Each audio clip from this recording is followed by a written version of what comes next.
विद्यार्थी मित्रांनो, आयताचितीला वितळवून किती भरीव वृत्तचिती तयार करता येतील असा प्रश्न आहे।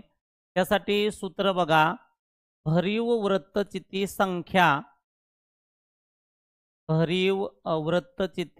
संख्या बरोबर आपल्याला वितळवायचं आहे कशाला, आयताचितीला। त्याच्यामुळं आयताचितीचे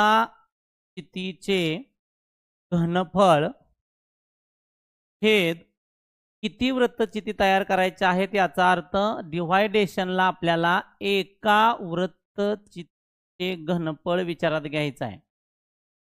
आता कोणत्याही वस्तूचे घनफळ काढत असताना आपल्याला सूत्र वापरायचं आहे, तळाचे क्षेत्रफळ गुणिले उंची छेद वृत्तचितीचं डायरेक्ट घनफळाचं सूत्र तुम्हाला माहित आहे, पाय त्रिज्या वर्ग r वर्ग h।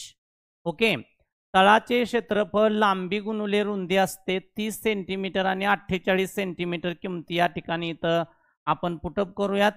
आणि 44 सेंटीमीटर ही त्याची उंची असेल, छेद पायची किंमत घ्या 22/7 गुणिले या ठिकाणी वृत्तचितीचा व्यास जर 12 सेंटीमीटर असेल तर त्रिज्या ही नेहमी व्यासाच्या निम्मे असते, त्याच्यामुळे 12च्या निम्म 6 घ्या, त्रिज्येला 6चा वर्ग आणि गुणिले या ठिकाणी उंची घ्या 14 सेंटीमीटर।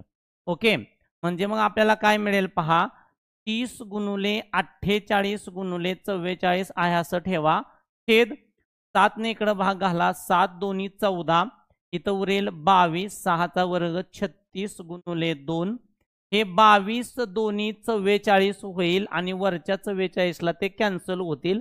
12चा पाडा करा, 12 त्रिक 36, 12 चौक 48 आणि परत उरल 30 गुणिले 4/3, 3 एके 3, 3 10 30, म्हणजे आपल्याला उत्तर मिळेल 10 गुणिले 4 40। म्हणजे अशा प्रकारे 40 वृत्तचिती तुम्हाला तयार करता येतील। पर्याय क्रमांक सी अगदी बरोबर। अशा अनेक कॉन्सेप्टच्या ट्रिकसाठी व्हिडिओला नक्की लाईक करा, चॅनेलला सबस्क्राईब करायला विसरू नका। थँक्यू।